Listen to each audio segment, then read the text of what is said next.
Bonjour à toutes et à tous et bienvenue sur Sens Créatif, le podcast qui explore les motivations et les stratégies des artistes de l'image. Je m'appelle Jérémy Kleiss. Je m'appelle Laurent Bazar et nous sommes passionnés par la créativité que nous considérons comme une quête initiatique. Pour nous aider à développer Sens Créatif cette année, soutenez-nous sur Patreon ou Tipeee. Cela vous donnera accès à la communauté du Patate Club, aux lives mensuels exclusifs avec des professionnels clés du milieu de l'illustration et à des tas d'autres bonus pour vous permettre d'avancer dans votre carrière d'artiste freelance. Nous soutenir, c'est contribuer à faire de Sens Créatif un podcast indépendant et une ressource incontournable pour tous les artistes de l'image francophone. Et voilà. Bonjour à toutes et à tous. Aujourd'hui, on discute d'illustration jeunesse, de production artisanale et d'entrepreneuriat créatif avec Stéphie Brocoli. Mais avant, nous remercions aujourd'hui nos nouveaux contributeurs et contributrices.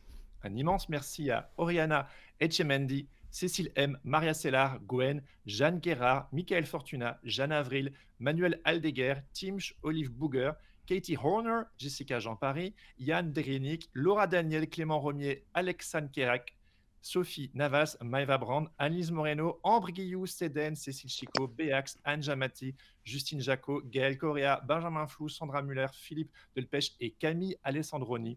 Un grand merci. Bah voilà la liste. Ouais, ça en fait du monde. J'espère que j'ai écorché personne. Vous m'excuserez. Pour permettre à l'émission de continuer cette année, on s'est donné pour mission d'atteindre 500 contributeurs d'ici la fin de l'année, avec un objectif intermédiaire de 350 contributeurs d'ici l'été. Atteindre ces objectifs nous permettra de faire perdurer l'aventure du podcast sereinement et dans de bonnes conditions. Nous sommes désormais à 235 contributeurs. Et on rêverait d'être à 250 d'ici la fin de l'émission. Ah donc, oui, si on peut faire un petit challenge si vous voulez.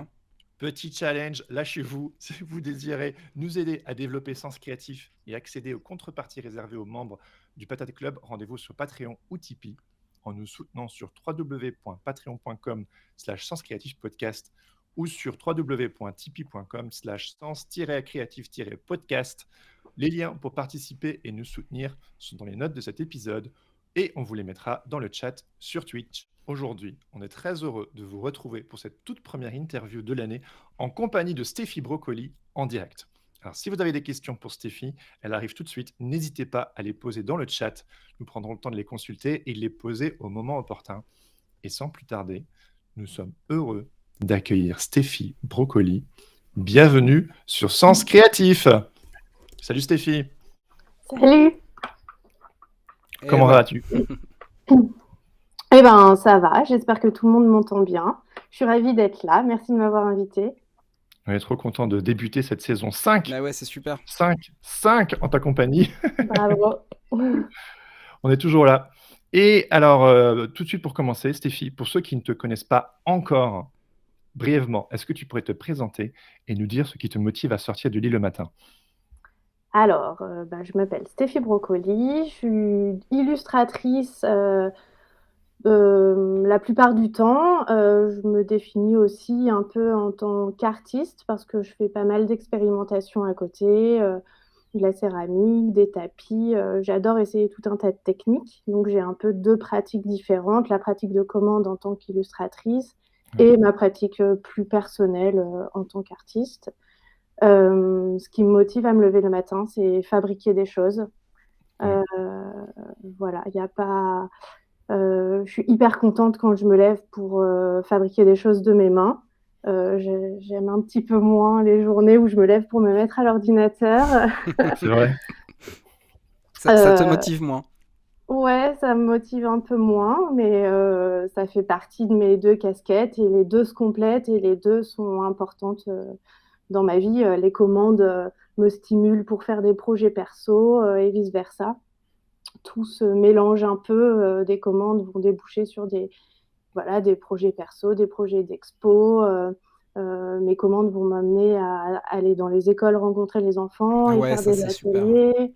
Quand je fais des ateliers dans les écoles, après, parfois, on me commande des ateliers pour les musées. Donc, c'est à la fois un peu de la commande parce que je travaille avec un brief en fonction des expos pour lesquels on me sollicite. Mais en même temps, ça fait aussi partie de mes projets perso de faire du papier mâché,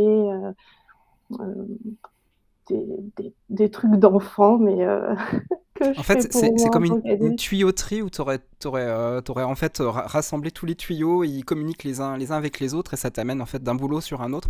J'avais Ouais. vu aussi que tu aimais beaucoup, parce que tu n'as pas d'originaux quand tu travailles pour de la commande, que tu aimais beaucoup justement faire des produits dérivés de tes propres histoires, des choses comme ça en fait. Ouais, ben en fait, pour les livres, je travaille principalement à l'ordinateur. J'ai une tablette Cintiq. Je travaille plutôt sur Illustrator parce que ça me permet d'agrandir, de rétrécir mes dessins, alors que sur Photoshop, bah, c'est plus compliqué.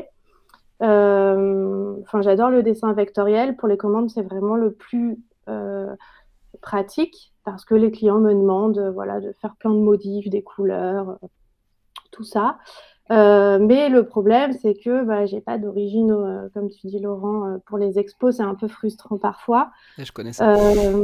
Donc, bah, la dernière fois, j'ai fait une expo au musée de Poche à Paris, qui est Hmm, un petit musée, galerie, trop bien. librairie, Ouais. atelier pour enfants, enfin un super endroit. Si vous connaissez pas, je vous recommande d'y aller. C'est vraiment génial. Ils ont une sélection hyper cool. Mhm. Et donc, ils m'ont proposé une expo sur un de mes derniers livres qui s'appelle l'Atlas promenade autour du Mon Atlas promenade autour du monde chez Larousse Jeunesse. Et bah, j'avais pas envie de mettre des illus imprimés sur une imprimante au mur. Donc, en fait, j'ai créé des tapisseries en tissage. J'ai refait des gouaches, mais inspirées du livre. En fait, j'ai un peu fait l'inverse, quoi. J'avais tous mes dessins à l'ordi et je les ai repris avec des techniques manuelles. Et puis, donc, on a imaginé tout un petit cabinet de curiosité avec à la fois des objets que j'ai chinés pendant mes voyages, à la brocante, ce genre de trucs. Donc voilà, je prends l'inverse, enfin, ouais, je fais l'inverse de ce que font les autres d'habitude. C'est hyper beau, c'est hyper beau. Et Ouais, merci. toute ta production est hyper impressionnante et on pourra aborder les différentes parcelles de ta production. Et avant de plonger dans tout ça, vu que ton travail est vachement tourné, pas que, mais quand même beaucoup autour de l'enfance, j'avais Mm. envie de plonger un petit peu avec toi dans ton enfance, justement, ton rapport au sujet. Est-ce que tu peux nous parler un peu de ton enfance? Quels sont certains de tes meilleurs souvenirs liés à cette époque? Et puis en quoi ça a été une période fondatrice pour ton travail, vu que ça déborde de partout dans ton boulot, quoi. Alors j'ai grandi en Auvergne, dans le Puy-de-Dôme, à Clermont-Ferrand pour être exact. Ma maman est institutrice, donc elle a eu tous les niveaux de classe. Quand j'étais petite, je finissais souvent mes journées dans sa classe, à aller lire des livres, à faire des coloriages avec les enfants. Elle a toujours été branchée très loisirs créatifs. Elle nous faisait tout le temps faire de la pyrogravure, enfin tout ce qui nous passait sous la main pour nous occuper pendant les vacances scolaires et les week-ends. Et toi, ça te barbait pas, quoi. T'adorais ça. Ah non, non, j'adorais. Enfin, mes parents habitent dans un chalet en bois. Ma mère a pyrogravé tous les montants du balcon avec Ah ouais. des fleurs et tout. Enfin, donc, je pense que de l'avoir vu faire, bah voilà, moi j'adorais. Ma mamie, une de mes mamies était assistante maternelle, donc c'est pareil, j'étais souvent pourrée avec elle dans son école. Elle s'occupait des ateliers couture, bricolage, cuisine sur le temps de midi parce qu'elle adorait ça. Donc, dès que j'étais chez mes grands-parents, pareil, on faisait des activités manuelles. Et à côté de ça, mon papa est hyper bricoleur. Il a construit bah, le chalet dans lequel habitent mes parents. Donc, en Ah fait, ouais. depuis toute petite, il a construit notre piscine. Il savait pas du tout construire de piscine, mais je sais pas, il a regardé plein de tutos et il a fait ça un peu pour nous. Donc, je l'ai toujours vu bricoler. Do it Et yourself. ouais, grave, voilà, c'est ça. Et puis voilà, il a fabriqué des choses concrètes qu'on a pu utiliser, dans lesquelles on habite, on se baigne d'été. Donc, ça fait vraiment partie de mon enfance, quoi. Enfin, c'est rigolo, mais par exemple, je me souviens d'une fois, mon père, pour nous occuper, il nous a donné une planche avec des clous et il nous a dit, bah, maintenant, vous apprenez à planter des clous tout droit. Enfin, c'est un souvenir d'enfance. Ah ouais. Et j'étais hyper fière de planter mes clous. Voilà, donc je pense que d'avoir vu mes mamies aussi me coudre des costumes quand j'étais petite. Enfin, à aucun carnaval, j'ai eu un costume acheté dans le commerce. Ma mamie m'emmenait choisir le tissu. Je choisissais mon modèle de robe de princesse. Du coup, je me retrouvais avec des robes de princesse roses à paillettes, avec des traînes pour le carnaval. Tout le monde me marchait sur la traîne, mais j'étais hyper contente, quoi. Donc voilà, ouais, je pense que ma famille a toujours été assez. Enfin, ils sont pas artistes, mais ils ont toujours baigné dans ce truc, que ce soit des loisirs créatifs ou du bricolage. Et moi, ça m'a donné envie de faire pareil qu'eux. Après aussi, le fait que ma maman soit institutrice, on a toujours eu beaucoup de livres pour enfants à la maison. Ah oui. Elle-même continue d'en acheter pour sa classe, elle me les montre. Et une petite anecdote, voilà, ça va vous faire rire, mais elle m'a dit quand il fallait apprendre à aller sur le pot et que j'étais bébé, elle me mettait sur le pot avec une pile de livres à côté. Et du coup, je passais des heures sur le pot à Ah lire oui. les Ah, et livres. forcément, tu veux plus partir là. Voilà, c'est ça. Donc peut-être une technique pour les jeunes parents, si Bah, vous moi, ça avez des m'arrive toujours. Hein. petits. Oui, voilà, c'est ça. Voilà, bon, nous, on continue d'avoir une bibliothèque dans les toilettes à la maison aussi. Ah, tout Mais à vous fait. savez, il y a un truc qui est super fun, c'est quand vous allez chez des gens ils sont un petit peu fans, amoureux de bouquins, vous savez qu'il y a une petite visite dans les WC qui s'impose. Il y a toujours des mini bibliothèques et en fait, on fait toujours des Ouais. découvertes de dingue, quoi. J'adore Ah, ça. mais Ouais. lire aux chiottes, c'est merveilleux. Non, mais faut C'est le triste. dire. Ouais. C'est triste qu'aujourd'hui, c'est remplacé par le téléphone. Hein, avouez dans le chat. Qui est sur son téléphone au Et chat? je me suis fait avoir avec une BD en fait de Tiffany Cooper la dernière fois. Et en fait, il y avait une vanne où elle se moquait des gars justement qui lisaient des trucs aux chiottes. Du coup, je lui ai envoyé la photo. Trop bien. Trop marrant. Je vais balancer mon beau-père, mais ma femme me disait que quand ils étaient petits, quand le repas était terminé, il allait tout le temps aux toilettes. Et du coup, il se privait de corvée, de ranger, tu sais, avec le reste de la famille à la table. La bonne Malin. technique. Voilà. Mais il y avait peut-être des livres intéressants. Donc, du coup, il y a l'enfance du côté de ta maman. Et du Ouais. coup, il y a le bricolage du côté de ton papa. Alors oui, il y a les grands-parents aussi. Donc Ouais. du coup, on voit que tout ça, quelque part, c'est un peu la matrice de qui tu es devenu aujourd'hui. Ouais, Et exactement. que ça sort pas de nulle part. Parce que j'ai été voir ton taf, je suis remonté dans tes vidéos YouTube jusqu'à 6, 7 ans. Et tous les trucs que tu fais de tes mains, les bijoux, les tapis tuftés, les murs avec les enfants. Moi, je suis hyper digital, tu vois. Moi, mes dessins à la main, ils sont hyper un peu moches, quoi. C'est des croquis tout le temps. Que toi, il y a tout ce côté vraiment manuel qui est hyper fort. Et c'est rassurant de voir que quelque part, ça vient de quelque part, qu'on te l'a transmis aussi, quoi. Ouais, ça, je m'en suis rendu compte en grandissant, en réfléchissant un peu quand on me demande d'écrire des biographies ou quoi.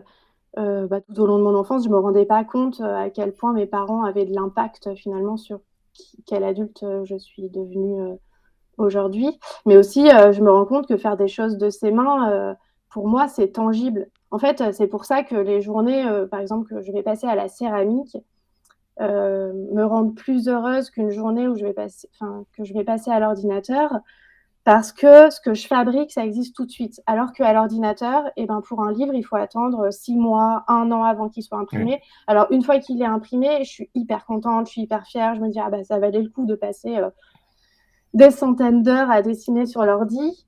Mais ouais, c'est ça que j'aime avec les techniques manuelles. C'est que même si tu rates, tu as produit quelque chose de tes mains et ça existe tout de suite. Ouais, c'est vrai que c'est hyper gratifiant. Mm. Je me souviens quand j'étais venu chez toi il y a quelques années, tu avais reçu un livre et il y avait eu des erreurs d'impression et ça t'avait rendu folle. Ouais, c'est vrai, je sais pas si on peut en parler ici, mais ça fait partie aussi du métier d'illustrateur. En fait, pour ce livre, la petite anecdote, c'est que le photograveur a fait un clic au dernier moment qui a enlevé tous mes tracés blancs sur mes illustrations. Ouais. Donc, pour moi, les tracés blancs, c'était un peu la cerise sur le gâteau. C'est les petits motifs, parfois le nez des personnages. C'est la signature graphique, quoi. Ouais, ça a aussi une utilité graphique parce que parfois, à la jonction de 2 couleurs, je vais mettre un tracé blanc. Enfin, ouais, c'est vraiment la cerise sur le gâteau, le petit truc qui fait la différence. Ah ouais, ça fiche une boule au ventre quand quand tu vois ça, quoi. Ouais. Après, on a corrigé l'erreur et si le livre est réimprimé, il sera bien imprimé après. Mais c'est vrai que sur le coup, c'est quand même des dizaines d'heures de travail pour ces tracés blancs. Et puis, ce qui est un peu frustrant, c'est que c'est un mec c'est censé être le mec qui fait le dernier clic avant de lancer l'impression. Entre-temps, il y a des BAT, c'était le confinement. J'ai reçu des BAT que j'ai validés, mais les BAT, pour ceux qui ne savent pas, c'est les bons à tirer. En gros, l'imprimeur, il fait un test pour voir si les couleurs, c'est OK et tout. Et si, une fois qu'on a signé le BAT, ça part en Ouais, ça fait impression. vraiment partie du contrat quand il y a un Ouais, process d'édition. mais là, bah, c'était le confinement, c'était beaucoup plus compliqué. L'éditrice a reçu, enfin moi j'ai reçu un BAT que j'ai signé, mais entre-temps il y a eu des problèmes à l'imprimerie sur les fichiers. Enfin, je ne sais pas très bien, c'était technique, ça relevait pas trop de mon expertise. Et puis bon, l'éditrice n'a pas vu et elle a signé des nouveaux BAT sans me les envoyer. Et vu que c'est tracé blanc, ben je lui en veux pas parce qu'elle pouvait pas se rendre. Enfin, elle avait pas le nez sur les illus au point que moi, je les connaissais par cœur, mes illus. Donc, sur quelques pages, elle s'en est pas rendue compte. Mais bon, ça fait partie du jeu et c'est pas grave. Voilà. Ouais, pardon, je voulais pas te rappeler des mauvais souvenirs. On sent que tu l'as encore là, et c'est les aléas Ben, du Ouais, mais métier, bon, c'est quoi. bien, il faut en parler de ces choses-là. C'est important. ouais, ben c'est pour tous On y est les confronté. illustrateurs. C'est ça, enfin, ça fait partie du métier. Il faut savoir, pour ceux qui n'ont pas encore sorti le livre, ça peut arriver. C'est comme une faute d'orthographe dans un livre. Ah oui, Ça m'est oui, arrivé sur certains livres. Pourtant, il y a des l'angoisse. correcteurs qui passent derrière. Mais si c'est le correcteur qui fait une faute, enfin, l'erreur est humaine. Donc, vraiment, ça nous apprend à être peut-être plus précautionneux pour les Mais c'est prochains. totalement ça. Moi, j'ai fait l'erreur sur une couverture, et je pense que l'erreur vient de moi et pas de la chaîne derrière. Et j'ai découvert sur une couverture que tous les gris que j'avais travaillé dessus, c'est une couverture en noir et blanc gris avec un fond de couleur. Et du coup, c'était que du blanc, quoi. Il y avait toutes mes valeurs de gris étaient parties. Et j'en avais été malade. Mais Mm. sur le moment, mais après, en fait, en y réfléchissant, bah, on apprend, c'est une bonne leçon. Et du coup, la fois suivante, bah, on fait super gaffe, quoi. On redemande 4 fois à tout bien vérifier, quoi. Ouais. Faut apprendre à se pardonner. Est-ce que tu es exigeante avec toi-même, Stéphie? Est-ce que t'es dure avec toi-même? Je pense que oui. Je pense aussi que c'est pour ça que je suis hyper lente dans mes illustrations. C'est que je vais reprendre mon tracé jusqu'à ce qu'il soit parfait, que je vais pas pouvoir laisser, je sais pas, un bonhomme avec des doigts tout pourris. Enfin, tout pourri, c'est relatif parce que parfois il y a le boulot de certains illustrateurs, j'adore j'admire leur lâcher prise et de me dire, enfin, parfois je me dis, ah, si ça avait été moi, j'aurais repris les doigts sans cesse jusqu'à ce qu'il soit parfait. Et Hmm. en fait, ça fait très bien le job comme ça et c'est hyper cool. Donc, ouais, je pense que je suis assez exigeante avec moi-même et je suis aussi assez exigeante avec les gens avec qui je travaille. Donc, parfois, je peux être super chiante. Par exemple, concernant les typos sur mes livres, j'adore les dessiner moi-même à la main. Hmm. Euh, donc, je peux être, oui, assez chiante avec certains éditeurs qui m'imposent certaines typos où je vais leur dire qu'elles sont dégueulasses. Euh, mais bon, après, je pense que les gens avec qui je travaille le savent et j'ai bon espoir qu'ils aiment bien travailler avec moi aussi grâce à ça ou à cause de ça. Euh, mais après, exigeante, bah, disons que dans l'illustration, ouais, je vais faire super gaffe à mes fichiers, je vais y passer un temps fou. Après, dans les loisirs créatifs ou mes projets perso, j'arrive davantage à lâcher prise et à me dire, ah ouais, voilà, j'ai fait une bêtise, ah là, c'est un peu mal fait, mais en fait, c'est cool. Ouais, ouais. C'est la beauté de l'artisanal, justement. C'est que Ouais, en digital, il y a le pomme Z, on peut toujours retourner en arrière, mais dans le digital, peut-être que l'erreur, elle est plus bienvenue parce que de toute façon, ça fait partie du jeu. On peut pas trop ouais, retourner en arrière. ouais, Ouais, exactement. on y viendra. Est-ce que tu pourrais nous faire un petit topo aussi sur ton parcours avant de te lancer dans le grand bain Ouais. de l'illustration? Mon parcours. Alors, si on repart du début, j'ai toujours voulu faire un bac L art plastique. Voilà, je voulais avoir l'option art plastique, on appelait ça l'option lourde. Je voulais avoir 8 heures d'art plastique par semaine. Donc, je suis allée dans un lycée à Clermont-Ferrand, le seul lycée qui proposait autant d'heures d'art plastique. À l'époque, je pensais vouloir faire les beaux-arts ou ce genre de choses. Je ne connaissais pas les arts appliqués.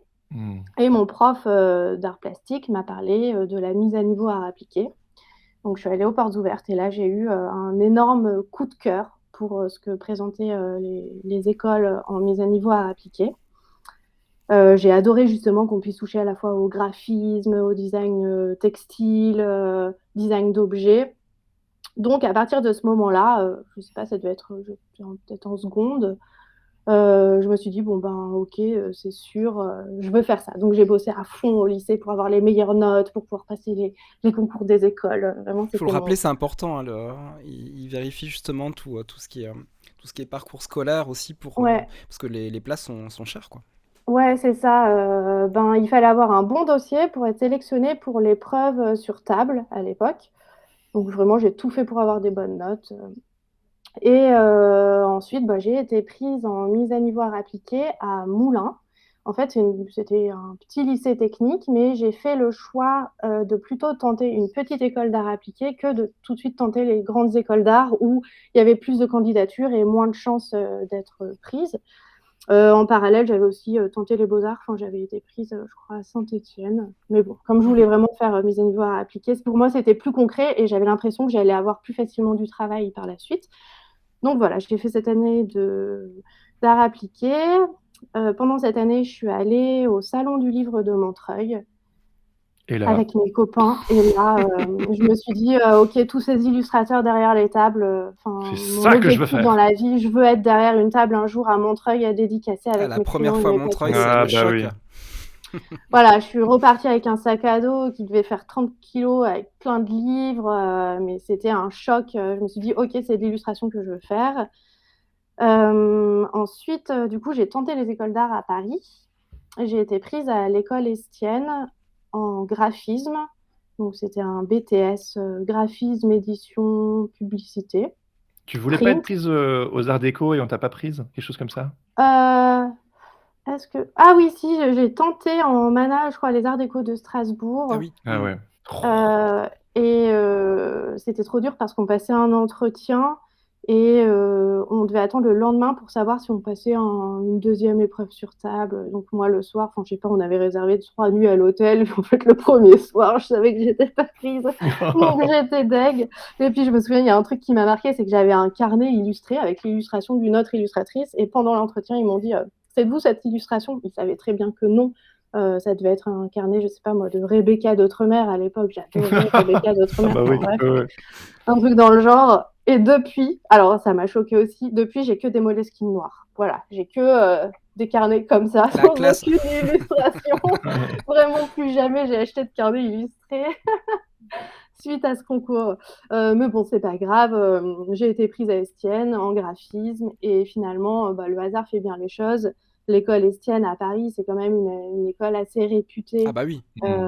pour les métiers du livre, avec un super laboratoire d'expérimentation graphique où on peut faire de la sérigraphie, de la gravure, voilà, des profs hyper passionnés. Donc j'ai passé 2 ans en graphisme. Je me suis vite rendu compte qu'en fait les logos c'était pas du tout mon truc. Faire Tu des m'étonnes. Ah trucs. bon? À l'époque j'avais dû faire le logo de la maison du hip-hop. Alors Il y a imaginez. pire logo quand même. Enfin, je l'avais pas fait du coup c'était un projet. Ah, grave. Bon, mon truc n'avait pas du tout été sélectionné. Hein, mais donc voilà, des mises en page de magazines, c'était pas trop ma tasse de thé. On me reprochait tout le temps que c'était trop illustratif. Ouais. Euh, Tu faisais des Mickey? non. Ah bah moi c'est ce qu'on me disait, hein, franchement. C'était, Ah voilà, ouais. soit tu faisais du graphisme, tu vois, Soit Ouais. tu la faisais des classe, Mickey. soit tu faisais des Mickey. Moi je Ah faisais ouais, des ouais, Mickey. c'est ça. Oui, bon, bah C'est pas alors, Et on s'en sérieux sort très l'illustration. bien. voilà. Mais du coup, parfois, je comprenais pas, je me tapais des sales notes alors que je m'étais trop donné sur l'illu, mais bon, juste en fait, je répondais pas au brief de graphisme, quoi. La pub et tout, c'était pas trop mon truc. Et après le BTS, je me suis dit, bon, ben, j'en ai marre des ordinateurs. Déjà, c'était un peu là. Et à Estienne, j'ai passé les concours pour rentrer en diplôme des métiers d'art. Alors, j'ai passé illustration et gravure, donc gravure sur bois, sur cuivre, tout ça. Et j'ai pas été prise en illustration. Alors, Ah à ouais. l'époque, j'étais trop, j'étais trop vexée, donc je suis allée demander des comptes à la directrice en disant mais pourquoi j'ai pas été prise? C'est trop ce que je voulais faire. Et en fait, j'avais oublié de donner mon dossier de travaux. Donc bon. Ah, Ah, ils peuvent pas faire des miracles là, du coup. Fumble. Hein. Ouais, voilà, en fait, voilà. Bon, c'est pas grave.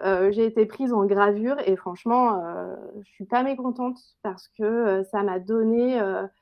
En fait, ça m'a permis d'accéder au côté plus artisanal du livre. En graphisme, j'ai appris à concevoir des images et en gravure, j'ai appris à les imprimer. Ce qui était génial en gravure, c'est que les profs ne nous notaient pas sur la qualité de nos illustrations, mais plutôt sur la qualité technique d'impression. Donc on avait plutôt carte blanche pour les illus qu'on imprimait. Et là, ça m'a vraiment donné l'amour des beaux papiers, des techniques prestigieuses, le fer à dorer, le gaufrage. Et ça m'a donné accès à des machines folles de luxe, quoi, en fait. Bah oui. Oui, c'est clair. C'est la chance que tu as quand tu vas justement dans ces écoles d'art et d'art appliqué. Ouais. C'est que tu as vraiment accès à du beau matériel. Et c'est génial ce petit accident finalement qui t'amène à découvrir quelque chose qui aujourd'hui fait vraiment partie prenante de ton travail. C'est-à-dire que Mm. tu as cet espoir au départ et un petit peu cette envie de dire je veux être illustratrice, je veux faire des bouquins, tu as tes modèles, etc. Et tu as envie de faire comme les autres, comme ceux qui marchent, ceux qui ont du succès. Mm. Tu as un accident, tu oublies de rendre quelque chose d'important pour pouvoir être validé en illustration, et tu te retrouves finalement sur un nouveau chemin, quoi. Et ce chemin-là, Ouais. t'es obligé de l'embrasser, t'as pas le choix, quoi. T'es obligé de t'y intéresser, et puis du coup, c'est pour toi, c'est déjà une première révélation, quoi. Ah ouais, et puis j'ai passé les 2 meilleures années de ma vie.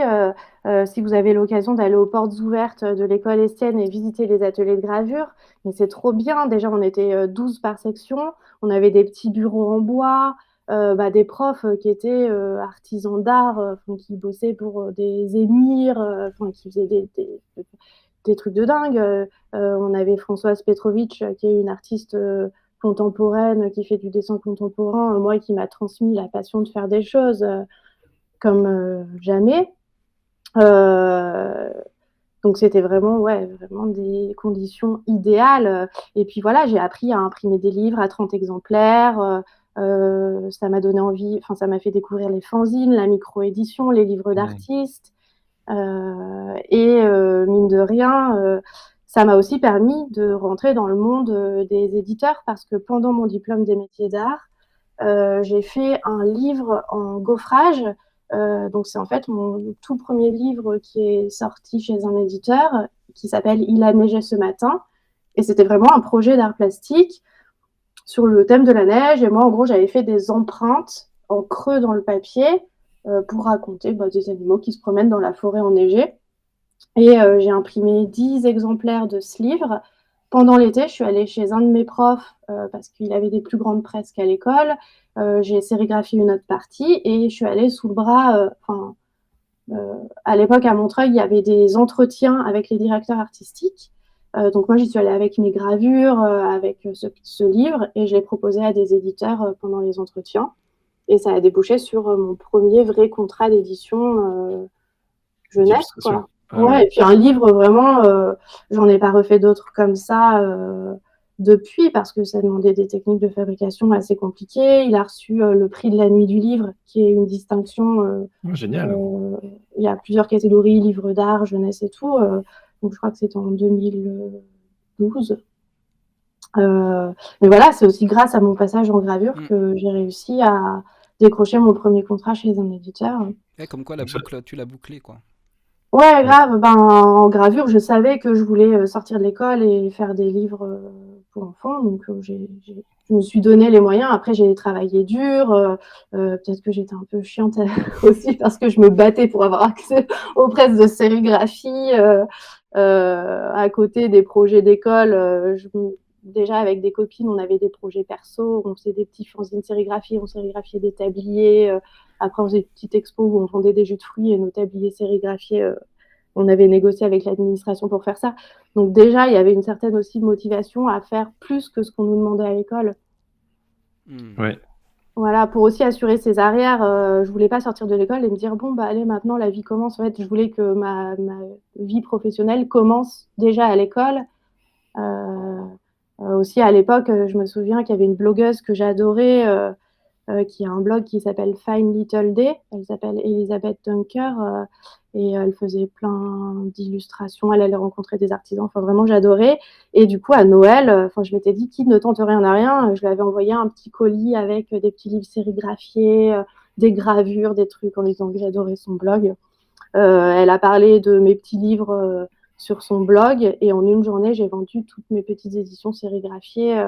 Donc je me suis dit, ah cool, en fait. C'était une influenceuse de l'époque. Ouais, grave, vraiment le début des blogs. Ouais. pas le début, mais c'était le plein essor des blogs à l'époque, il n'y avait pas Instagram. Donc je m'étais dit, bon, bah, je vais tenter le tout pour le tout, lui dire que j'adore son truc, que ça m'inspire et lui envoyer un petit cadeau. Donc ça m'a aussi permis de me lancer parce qu'après, elle m'a passé une commande de poster. Ah oui. J'avais fait une carte du monde. En fait, voilà, mais ça, j'étais encore à l'école. Même pour le livre Il a neigé ce matin, c'était pas mon projet de diplôme, c'était un projet en première année de gravure. Voilà, après, je m'y suis pris peut-être 1 an avant la sortie de l'école pour commencer à démarcher les éditeurs. Ouais, t'as vraiment commencé à taffer, t'étais encore à Ouais. l'école. Ouais, et puis après, parfois, je me faisais engueuler par les profs parce que j'utilisais les papiers de luxe de l'atelier de gravure pour imprimer des trucs que je vendais après sur Etsy. Donc Ni j'étais... vu ni connu. Comment elle profitait, dis donc. Ouais, T'as bien raison.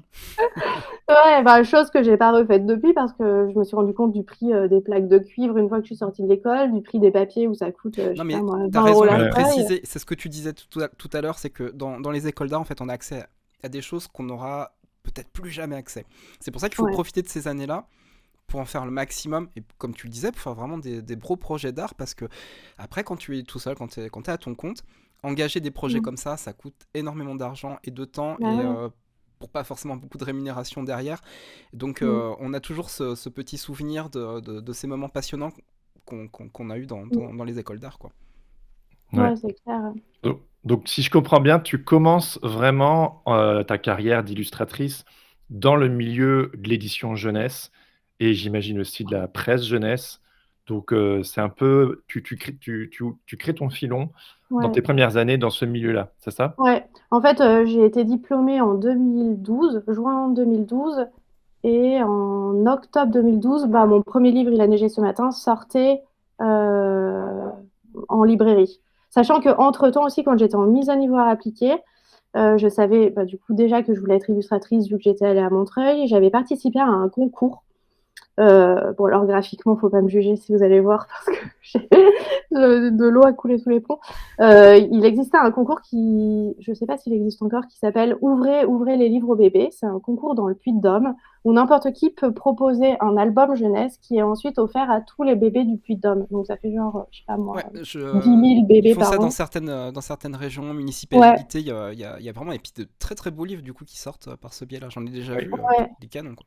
Dans le Et Val-de-Marne, on nous a offert un livre de Béatrice Allemagna. Donc, tu vois, c'est plutôt cool. ouais, Ah ouais, classe. trop bien.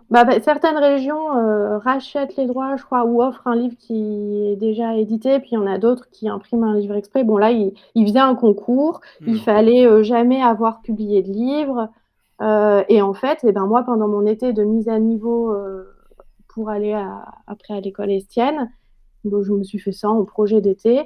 Et bah, en première année de BTS, on m'appelait pour me dire, OK, tu as gagné le concours.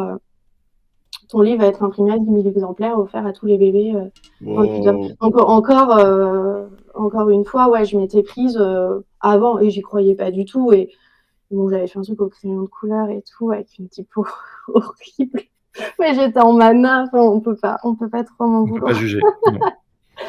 Non. Mais ouais, voilà, j'ai quand même aussi profité, enfin, ça fait longtemps que je profite de mon temps libre pour faire des projets perso, pour essayer que ça débouche sur des projets professionnels.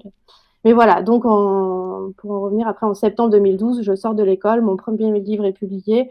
Et là, ensuite, il y a Actes Sud qui m'a commandé 2 petits livres pour Little Villette. Donc à l'époque, je ne savais pas utiliser l'ordinateur, j'ai tout fait en tradi. Ensuite, je me suis. Voilà, après, c'était parti. Une fois qu'on a un pied dans l'édition, bah, après, on nous demande. J'ai fait des pages pour Pomme d'Api tous les mois.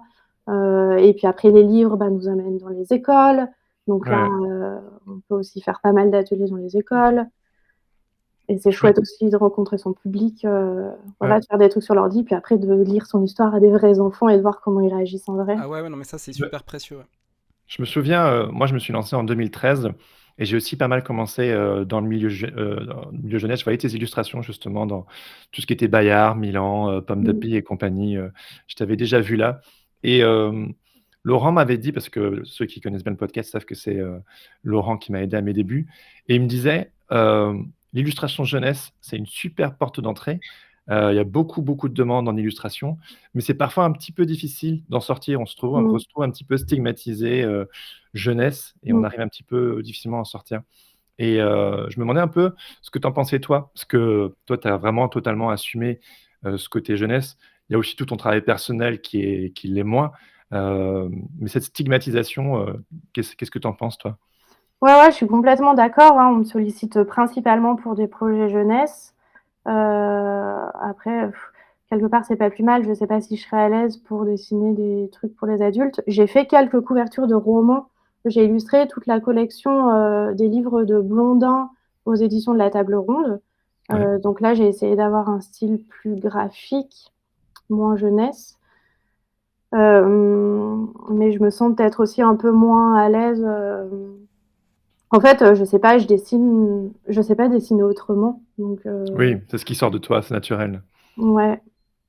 Mon dessin est pas très réaliste, il est un peu naïf, donc il m'apporte vers des projets jeunesse. Après, je pense que mes projets d'art plastique touchent un public adulte. Ouais, Euh, carrément. voilà. Après, c'est pareil. Par exemple, mon dernier livre qui s'appelle Raconte-moi, qui est édité aux éditions Maison Georges. Alors, c'est un livre pour enfants. Mais en fait, moi, ça me tient à cœur de dire non, c'est un livre pour enfants et pour les adultes, parce que pour moi, c'est un livre à lire en famille. Et quand j'écris, je pense à la fois à l'enfant qui va lire et aux parents qui va s'en emparer pour Ouais, passer ouais. du temps avec son enfant. Donc, à tous les gens qui me demandent des infos sur ce livre, je dis c'est un livre pour les enfants et les adultes. Ouais. De toute façon, Donc, dans ton boulot, on voit que tu accompagnes les enfants. Je veux dire, tu crées des livres pour eux, mais tu es avec eux, tu crées des ateliers, tu crées des fresques, tu es toujours avec eux. mm. Moi, j'ai vu tes vidéos, là, justement, sur les fresques murales que tu fais dans les écoles. En tant qu'adulte, justement, qui devrait organiser ça, j'étais genre, oh là là là là là là, la patience qu'elle a dû avoir, ou l'organisation. Parce que ta petite vidéo, elle est toute mignonne, hein. C'est Ouais. hyper choupinou, hein. Mais je me dis, en vrai, ça devait vraiment être un bonus pour son nom, et je sais pas si j'aimerais être à ta place. C'était comment, toi, un peu pour ça, pour toi, ce genre de projet? Ouais, c'est alors les fresques avec les enfants, c'est une super chouette expérience, mais c'est un délire. Surtout que moi, enfin, on me confie souvent les maternelles, donc les parfois des TPS, donc qui ont 2 ans, Ouais.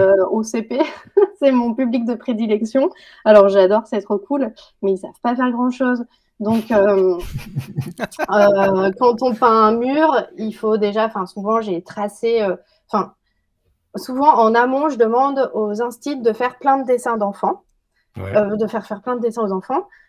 À la ligne noire, moi je récupère les dessins et après je m'en sers pour les redessiner en grand sur les murs. Les enfants, Ouais. ils vont pas savoir dessiner eux-mêmes sur le mur parce qu'ils vont te faire un dessin tout minus dans une grande case. Hmm. Ça, c'est un truc que tu apprends en école d'art, hein, de dessiner au bon format à la main. Ils savent pas Quand tu ça à 5 fais ans. les cours de nu, ouais, non. Donc, c'est moi qui redessine le dessin et puis après, c'est moi qui leur dis tu peins ça en bleu, tu peins ça en rouge. Mais les petits, déjà le temps de distribuer tous les gobelets de peinture, il y en a un qui, enfin, le premier à qui t'a donné le gobelet de peinture, il aura déjà repeint son truc en te disant j'ai fini, j'ai fini. Donc t'entends j'ai fini à longueur de journée. Et l'autre, tu lui as toujours pas donné le gobelet de peinture pour qu'il commence. Madame, Ouais, je c'est ça. m'ennuie, je sais pas quoi faire. Donc, et puis entre-temps, une fois que tu as donné le gobelet de peinture, tu en as un qui va repeindre au rouleau les cheveux de son copain. Tu en as un autre qui va s'être repeint les chaussures Nike toutes neuves que les parents ont mis, ou le Oh tutu non. de Ils font princesse, du tu vois. body art, puis de la peinture sur textile, c'est Mais magnifique. ouais, c'est Et trop les parents tentant. te détestent. Bah, moi, en même temps, j'ai fait passer un mot, tu vois, en disant faut venir en tenue de peinture. Enfin, moi, Mais j'arrive oui. et les Ils sont petits, ils prévenus. hallucinent tellement je suis crade. J'ai mon pantalon de Et puis peinture. quand t'es papa-maman, tu le sais, hein, il y a atelier peinture, tu envoies pas ton enfant comme ça, Ouais. tu le prépares pour le combat, quoi, quand même. Bah ouais, c'est ça. Moi, là, je dis, c'est des chaussettes, enfin des chaussures en passant par les chaussettes, potentiellement en passant par le slip parce que la peinture peut transpercer si tu t'assois dans la peinture. Tout, quoi. Tu t'habilles en tenue dégueu avec plein de trous. Ça fait beaucoup rire les petits parce que tout le temps, ils me disent que je suis sale et ils se demandent si je suis habillée comme ça tous les jours. Donc, quand ils me voient habillée Oui. propre, ils trouvent ça bizarre. C'est Mais maintenant le ouais, travail. c'est vraiment une organisation. Et après, pour les fresques, ben là, pareil, je suis assez exigeante. Enfin, déjà, ça demande beaucoup de motivation de la part des enseignants, parce qu'il faut que les enseignants revoient leur planning. Moi, je vais prendre des tout petits groupes d'enfants. Idéalement, je prends 5 enfants à la fois, Mm, mm. parce que je veux passer vraiment un temps privilégié avec chacun pouvoir leur expliquer. Ouais, transmettre et pas faire la police, quoi, parce que Ouais, c'est un en peu fait, ça le c'est souci ça. aussi, voilà. On va pas à la piscine ou au cinéma, c'est pas une Mm, activité de mm. consommation. C'est moi, j'ai besoin d'en tirer quelque chose autant que les enfants ont besoin d'en Mm. tirer quelque chose. Et du coup, je veux avoir au moins 10 minutes passées rien qu'avec chaque enfant pour pouvoir voir si celui à qui j'ai confié, je dis n'importe quoi, le quadrillage hyper précis, il est à l'aise avec ça. Je vais pas confier ça à un enfant, je sais pas, qui a des difficultés avec les choses, la motricité fine et qui va prendre plus de plaisir à passer du rouleau sans trop réfléchir. Enfin, j'essaye aussi de cerner, et puis ça, c'est aussi en collab avec les enseignants. Il y a certains enseignants qui vont me dire, ah non, lui, tu peux pas lui confier ce genre de tâches, mais lui, tu peux. Donc voilà, c'est pas mal d'organisation. Souvent, les enseignants sont là aussi pour m'aider, des parents parfois. Euh, mais ouais, C'est- c'est assez intense, quoi. Et puis, il faut savoir que pour, par exemple, 3 heures passées à peindre avec les enfants, moi, j'ai 3 heures de retouche derrière. Parce que Ah ça, oui, bah oui. bah, graphiquement, il faut aussi que j'y trouve mon compte, et je Bah veux oui. pas laisser une peinture qui dégouline avec des aplats qui sont pas propres. Donc, en fait, je vais repasser Ah 5 oui, bah, couches bien de sûr. jaune derrière les Ouais. enfants, je vais enlever toute leur C'est l'amour du dégoulinure. travail bien fait. Puis les enfants, de toute façon, ils sont en phase avec toi. C'est-à-dire que même si tu repasses derrière, bah, pour eux, c'est t'as pas modifié, t'as pas changé, t'es pas intervenu pour modifier leur acte finalement pictural. C'est juste les finitions. Et les enfants le comprennent super Ouais, bien. Et au final, bah, ils ont un beau projet qui est terminé. Ils peuvent dire fièrement, bah voilà, ouais. on l'a fait en équipe, quoi. Ouais, voilà, pour moi, c'est vraiment. Parfois, on dit, ah, qu'est-ce qu'ils sont doués, les enfants, comme c'est beau ce qu'ils ont fait et Ah tout. oui, je suis Et j'ai passé envie de derrière, hein, dire, madame. en fait, c'est une collab. Enfin, c'est beau parce qu'ils étaient là, que j'aurais jamais fait ça sans eux, mais vice-versa, quoi. C'est ça. Le résultat n'aurait pas été le même sans moi.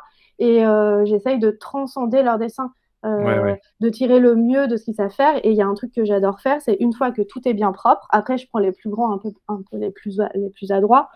Et là, je vais leur donner un pinceau noir et je leur dis, OK, tu fais les yeux et la bouche. Alors, tu serres un peu les fesses. Ouais, c'est parce que c'est la touche Mais, finale, là. et du N'abîme pas coup, ce que j'ai fait. c'est ça, t'as tout bien cliné et tout. Mais c'est trop bien parce qu'ils vont te faire la bouche parfois à l'endroit où tu pensais pas du tout qu'ils allaient faire la bouche. Tu es là, oh non, je pensais pas du tout à ça. Oh, c'est Mais en fait, laid. c'est hyper cool où la bouche, elle est un peu de travers. Et c'est ça que j'aime trop dans les collabs avec Ouais. les Oui, voilà ce enfants. qu'on appelle les accidents heureux que toi tu Ouais, peux pas forcément prévoir et quand tu le donnes finalement à quelqu'un d'autre, pas forcément un enfant, mais ça peut être tu pourrais faire des fresques et puis laisser des passants dans la rue terminer les yeux et la bouche, hein, pourquoi pas. Et là c'est là où t'as ce nouveau regard finalement sur tout ce que t'as accompli pendant la fresque et la touche mm, finale c'est pas toi. C'est ça qui est rigolo. ouais. J'allais te demander, c'est quoi justement ce que tu préfères avec les enfants? C'est les Oh, euro-accidents, c'est. ouais, c'est leur. Bah, déjà, ils se posent pas de questions quand ils dessinent, ils y vont, un peu leur pas naïveté, mais ils sont tout frais, Bah quoi. Enfin, c'est l'innocence et la fraîcheur, c'est ça ouais, grave. du graphisme C'est à la cet âge-là, hein. Mm. spontanéité, en fait. C'est ça qui est hyper cool, la spontanéité. Et puis, en fait, j'adore aussi les maternelles parce que j'ai l'impression que avant qu'ils apprennent à écrire, ils sont plus spontanés que après. À partir du CP, en fait, les adultes les ont déjà un peu briefés sur comment il faut dessiner un Bien sûr, bonhomme. Ouais. Et bien puis sûr. même les enseignants, moi ça m'est arrivé de dire mais on s'en fiche que le bonhomme il ait 6 jambes, et la maîtresse qui me dit non mais c'est pas du tout normal, ça veut dire qu'il a pas conscience de son corps. Oui, tu te confrontes à des questions en fait d'éducation qui ont été débattues longuement et toi en tant qu'artiste en fait t'es là et tu n'as pas en fait tout ce bagage qu'ils ont avec des psychologues et compagnie Ouais. et ça te paraît invraisemblable en fait d'avoir ces prises de tête là, mais en fait c'est juste parce que c'est un autre univers éducatif Mm, et que toi bah en fait tu rentres en collision avec eux, donc en fait mm, il y a ce rôle là chez l'artiste aussi de composer avec le programme éducatif en fait des enseignants et des fois tu dis what the fuck, mais mm. yeah, je suis prestataire donc je dois pas remettre en question toute l'éducation, Ouais. mais c'est vrai que ta remarque est judicieuse. Moi ça m'est déjà arrivé hein, clairement avec des enfants de leur proposer des trucs super délirants et puis finalement l'animateur ou la prof qui vient derrière qui dit ouh, attention attention. Ouais. Mais ouais. Mais bon, c'est Ouais. comme ça aussi, les enfants, ils se constituent, ils se forment finalement de tout ce qu'ils voient à droite, à gauche. Enfin, leur Mm, univers, c'est pas juste l'école, quoi. Donc mm. c'est aussi les rencontres avec d'autres milieux. Puis justement, bah, les milieux de la créatif c'est fascinant et forcément, ils apprennent des nouvelles choses qu'ils voient pas à l'école. Ouais. Je trouve que c'est très Ouais, complémentaire. c'est clair. Après, j'ai aussi une petite anecdote qui est trop cool par rapport aux fresques. C'est que moi, quand j'arrive dans une école, les enfants, je les connais pas. Donc, en fait, je m'adresse à eux euh, de manière assez naturelle. Je leur fais des blagues. Enfin, je suis hyper à l'aise avec les enfants. Donc, je leur parle pas comme à des adultes, mais je vais pas les prendre pour des bébés et tout. Et je vais parler à tous les enfants de la même manière. Qu'importe s'il y en a un qui a plus de difficultés ou pas. Enfin, j'essaye de me mettre à leur hauteur et pas utiliser des mots trop compliqués. Mais bref, dans cette école, en tout cas, il y a un petit garçon qui avait des problèmes de communication avec les adultes. Depuis le début de l'année, il parlait pas aux adultes, en fait. Mais moi, je ne le savais pas. Donc, en fait, je lui ai parlé comme aux autres, sans lui laisser le choix, quoi. Je ne le savais pas. Dans cette école, on avait des petits modules en bois. Donc, par exemple, on avait une voiture en bois qui avait été découpée par un papa. J'avais fait des dessins par rapport aux dessins d'enfants et un papa nous les avait découpés, une fleur, un petit champignon. On avait peint, d'ailleurs, sur YouTube, vous pouvez retrouver cette vidéo avec ces petits éléments en bois, une des vidéos. Et donc, à un moment donné, comme je filme un peu les enfants à plein de moments, je donne la voiture à ce petit garçon et je lui dis maintenant, tu fais la danse de la voiture. Donc, tous les enfants passaient et faisaient une petite danse comme ça en cachant leur tête. Et en fait, le soir, ce petit garçon, il est rentré chez lui et il a dit à la maîtresse, j'ai fait la danse de la voiture. Il a raconté ça à tout le monde. Et le lendemain, la maîtresse est venue voir en disant, mais Stéphie, c'est fou, qu'est-ce que tu as fait Vous nous avez pas parlé depuis le début de l'année.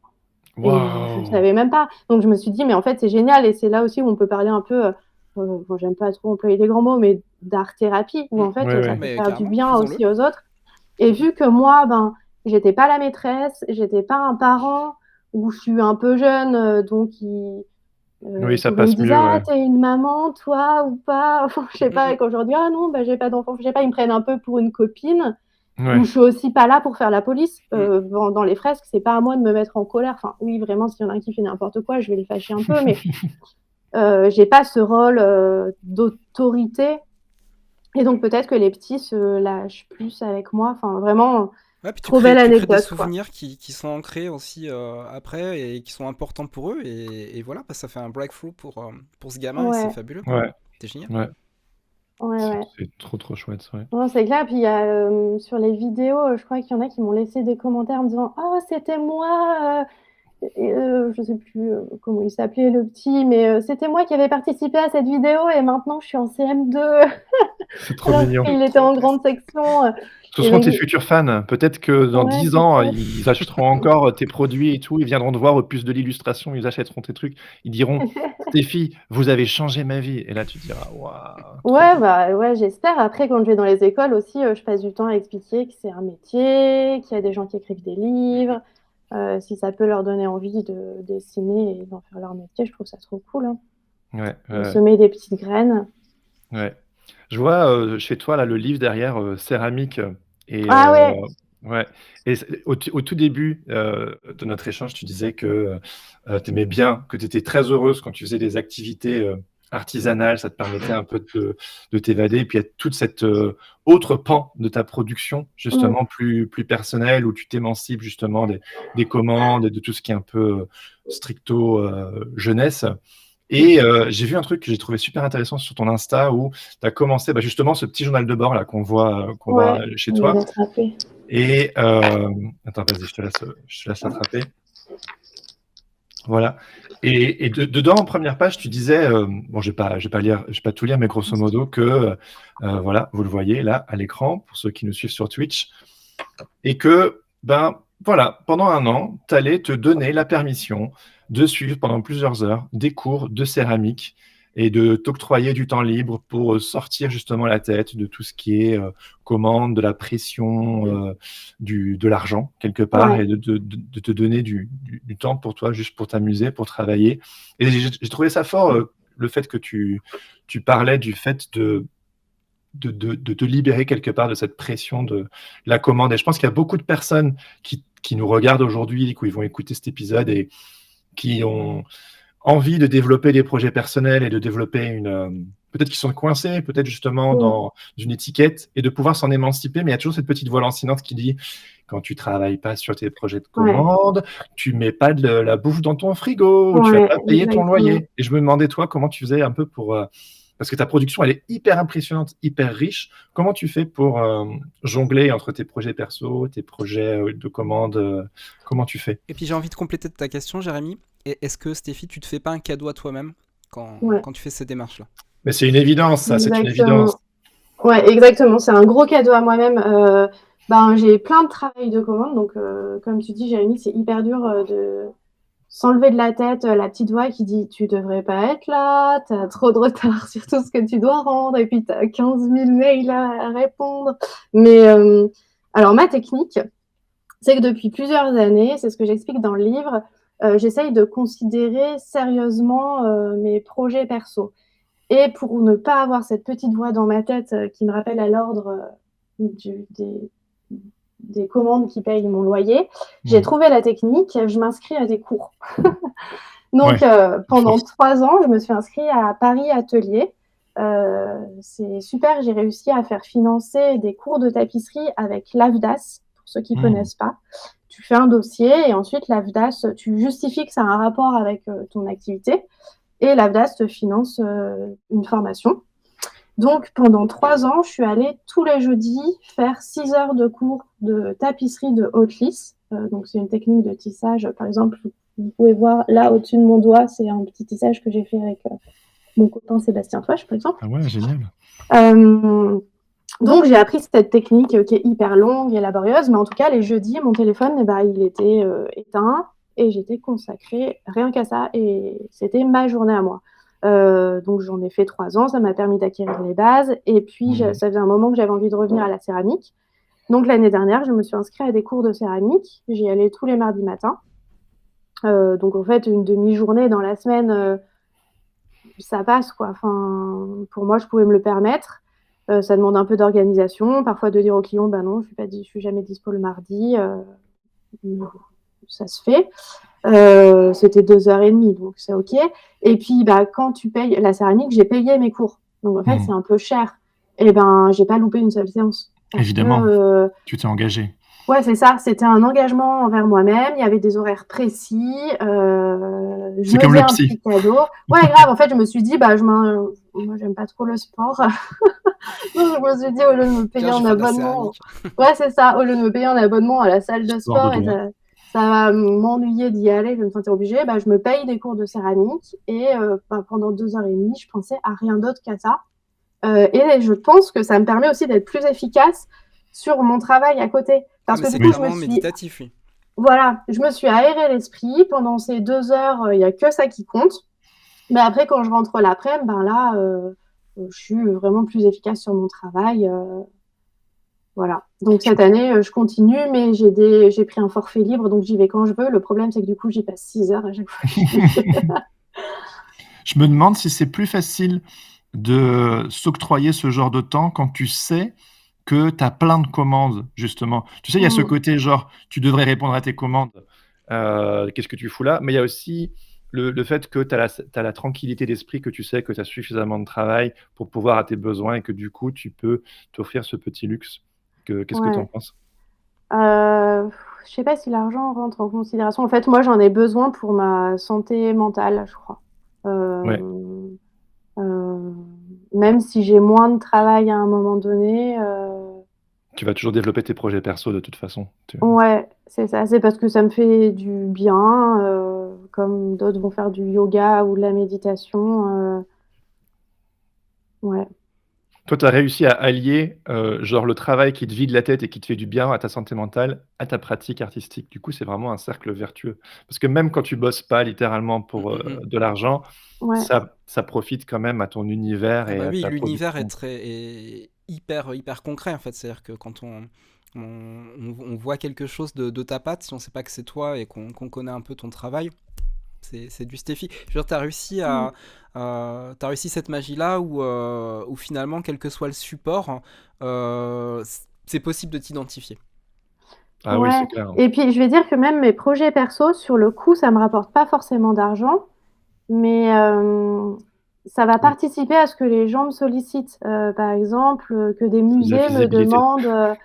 Ouais, c'est ça. Enfin, je sais qu'il y a des gens qui organisent des ateliers dans les musées, qui me suivent sur Insta, donc ils vont voir mes expérimentations Et après, ils vont se dire, ah cool, bah, on va lui proposer de bosser sur cette expo. Comme ça, je me suis retrouvée à faire un atelier punch needle, donc c'est pour faire des petits tapis, mais avec une aiguille à laine, mignon. à la Fondation Cartier pour l'expo de Damien Hirst. Donc, Ah ouais, trop c'est cool. fort. Bah ouais, c'est clair. Voilà, en s'inspirant. Alors, je m'inspire pas de mon propre travail, du coup, je m'inspire du travail d'un artiste reconnu. Mais c'est trop chouette. Ou j'avais fait Et peut-être t'as un des atelier. savoir-faire qui sont des skills qui sont rares en vérité, quoi. Ouais, après, c'est un peu l'air du temps, les tapis, la céramique, Non, j'ai mais bien l'impression sûr, que tout le monde en fait. c'est sûr, mais tout le monde en fait, tout le monde en fait pour le plaisir, mais tout le monde n'en fait pas de façon aussi poussée, aussi investie pour, euh, pour aller vraiment dans le sens que tu as décidé au départ. Tu vois, Ouais, il y a une conscientisation aussi Prends de ça qui est Stéphie, prends. importante. Il est sympa merci, alors. Mais merci. c'est Ouais. hyper sincère. Je- Non, mais c'est important parce que ça, c'est quelque chose qu'on voit souvent, c'est que les créatifs, les créatives, en fait, parfois ont des skills comme ça un petit peu cachés et justement qui sont un petit peu des passions et qui mettent pas suffisamment en avant, alors que peut-être ça peut devenir en fait leur vecteur qui font que leur travail Ouais. peut avoir du succès. Et ça, Ouais. c'est pas négligeable, hein, on est d'accord, l'argent n'est pas une fin en soi, mais l'argent te permet d'investir, justement de pouvoir monter ton Oui. entreprise aussi, etc. Et Ouais. donc, quelque part, il faut que ça tourne, il faut que ça roule, il faut que ça soit beau et chouette, et que les gens ils soient touchés. Et c'est comme ça que ça marche. Et donc, du coup, pour que tout ça fonctionne, il y a comme une part quand même comme tu disais, de formation, mais aussi une petite part de stratégie à mettre en place, que sinon, bah, tu fais n'importe quoi. Ouais. Bon, après, moi, j'ai rien à calculer Mhm. pour les techniques artisanales. C'est souvent, il y a une technique qui croise mon chemin. Je me dis, OK, j'ai trop envie d'apprendre ça parce que quand je fais tout le temps la même chose, moi, j'ai tendance à m'ennuyer. J'adore faire des tapis, mais si j'en faisais tous les jours, ça me saoulerait. J'adore faire l'île du jeunesse, mais c'est pareil. En fait, faut que je change d'activité à chaque fois. Ouais. Euh, C'est ce qui fait que tu te mais ressources, en fait, de passer d'un média à l'autre, et puis justement de ouais. passer d'un projet à l'autre très rapidement. Mais c'est jamais trop calculé. J'ai l'impression que dès que tu fais les choses un peu par amour et Ah avec oui, passion, mais c'est ça la ça va stratégie, hein. déboucher sur des L'amour, choses qui vont te Mhm. rapporter de l'argent. Alors que Mhm. si tu commences quelque chose, par exemple, en disant, ouais, je vais faire des tapis, ça va me Ah bah non, rapporter non, trop de non. fric. Mhm. Ouais, c'est Non, souvent non, pas la bonne. complètement, hein. La stratégie, elle peut pas venir sur une feuille de papier au départ en disant je vais faire ça et ça et ça va marcher.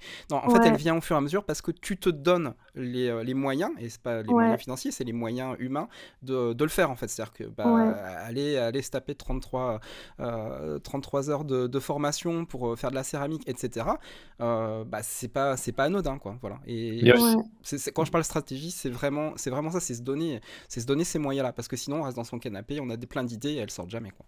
il y a aussi Ouais. surfer sur une mode. Tu sais, si tu surfes sur une mode juste parce que ça marche, mais que dans le fond, il n'y a pas vraiment un truc raccord avec toi, Mm. c'est Mm. voué à l'échec, quoi. Il faut que ce soit quelque part aligné avec qui on est, ce qu'on fait, et qu'on n'essaie pas juste de profiter de je sais pas Ouais, quoi. ouais, ça marchera pas. Même, par exemple, pour les fresques, parfois on me demande, ah, mais comment tu arrives à faire des fresques dans les écoles ou à être sollicité pour des projets de fresques? Et souvent, ce que je dis, c'est que ben, avant d'être payé pour faire des fresques, en fait, ben, Oui, va toi dans la rue ou dans des endroits où tu as le droit de peindre, passer des dimanches après-midi avec tes potes à t'entraîner Ouais, et tu pourras faire tester ton tous les craft. Mm, mm. pinceaux.